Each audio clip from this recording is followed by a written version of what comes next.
रसीदें नहीं है वो चंदा की बात ना करें, इस पर आप क्या कहना चाहेंगे? मैंने चंदा ये नोट किए हैं, कौन चंदा दिया कौन नहीं।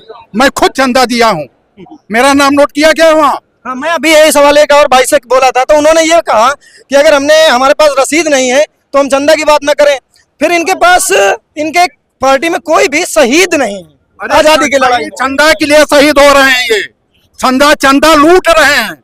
ये चंदा की बात कर रहे हैं कि हमसे रसीद मांग रहे हैं। हम लोग खुद चंदा उसमें डाले हैं। वो कहाँ गया पैसा? मंदिर का पैसा उठा ले गए, देश का सारा पैसा उठा ले जा रहे हैं।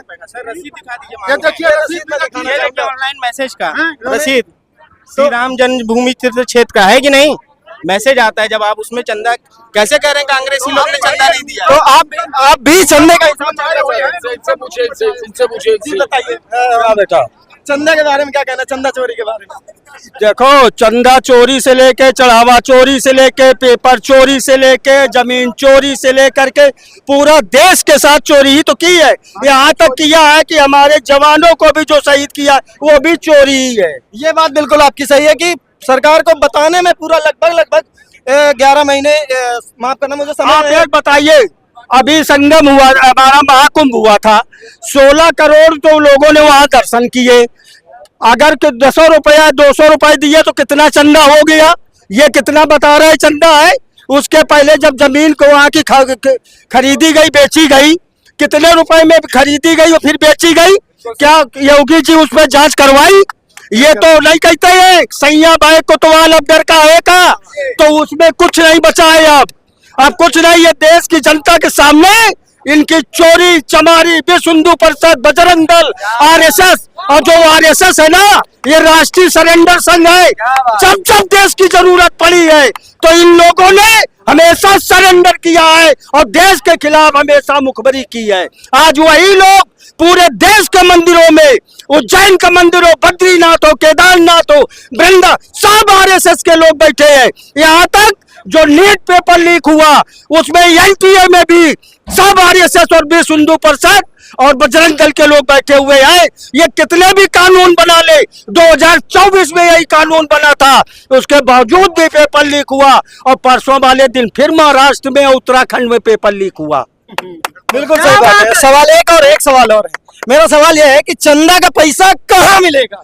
बीजेपी के कार्यालय में और नागपुर के कार्यालय में। तो इनका कहना यही है कि चंदा का पैसा बीजेपी के कार्यालय में मिलेगा। कुल मिला के इन्होंने बीजेपी पे आरोप लगाए हैं। विदेशों में भी भेज के इकट्ठा किए हैं। जब भागेंगे तो हम लोग पीछा करेंगे और इनकी तलाशी ली जाएगी। ये कहाँ पैसा छिपा के रखे हैं, सरकार बदलने दीजिए तब पता चलेगा कहाँ पैसा छिपा के रखे हैं। हम लोग खोज के निकालेंगे, एक सवाल भी रहेंगे सर, एक सवाल निकालेंगे, झोला लेके भागने नहीं देंगे। सर, एक सवाल बदलना चाहूंगा। अगर सरकार बदलती है बदलना निश्चित है तो क्या नौजवान परेशान है, किसान परेशान है, व्यापारी परेशान है, तो अब जनता इनको भगाएगी। एक सवाल, अब कहाँ इनको एक सवाल ले लीजिए। सवाल यह है कि वो कह रहे हैं हम सरकार नहीं बदलने देंगे, हमारे पास ईवीएम। अरे जब ईवीएम को इस बार हम होबीएम कर देंगे। हम लोग पूरा हिंदुस्तान अब होबीएम कर देगा। ईवीएम से काम नहीं चलेगा। बदल के जो ईवीएम में डाल रहे हैं। अभी सरकार बीजेपी अभी ये भी तो कह रही थी कि बीजेपी के राज में किसी का जो है इस्तीफा नहीं होता है। कह रही थी सरकार की बीजेपी वो राजनाथ।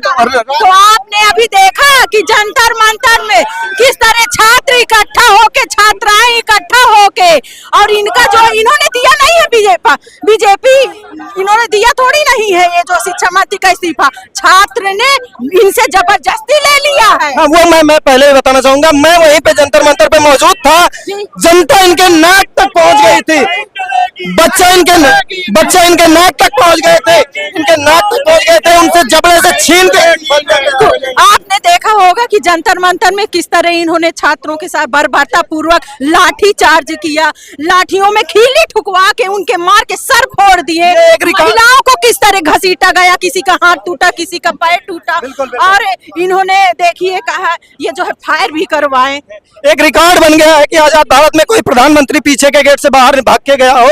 और वह प्रदर्शन के बाद 20 दिन हो गए लगभग, अभी भी अमित शाह और प्रधानमंत्री जी सदन नहीं पहुंच पा रहे हैं। ये एक आजाद भारत का इतिहास इतिहास बन गया है, पूरा सदन का सत्र निकला जा रहा है, उस पर क्या कहना चाहिए? और अभी आपने देखा अगर छात्रों के साथ कोई खड़ा था तो राहुल गांधी जी हमारे जननायक खड़े हुए थे।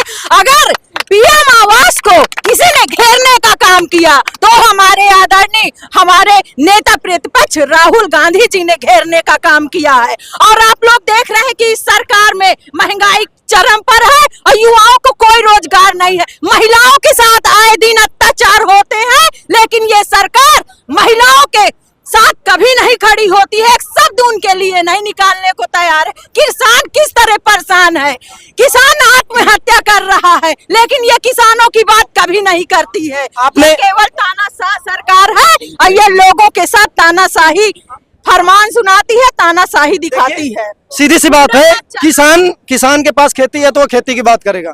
जिनके घर में माँ बहने बेटे हैं, जिनके घर में माँ बहने बेटियां हैं, वो माँ बहनों की इज्जत करना चाहेंगे। आप लोगों के लिए इशारा काफी है, तो ऐसे लोगों को चुनिए जिनके पास परिवार है, वो परिवार को परिवार समझेंगे, आपको बच्चों को अपने बच्चों को आपके बच्चों को अपने बच्चे समझेंगे। ऐसे लोगों को चुनिए। मैं अपने दर्शकों को यही बताना चाहूंगा कि आप भी बदलाव के इस भव्य जो आरंभ हुआ है उसका हिस्सा बनिए और राहुल गांधी जी के साथ इस बार परिवर्तन का हिस्सा बनिए और परिवर्तन कीजिए।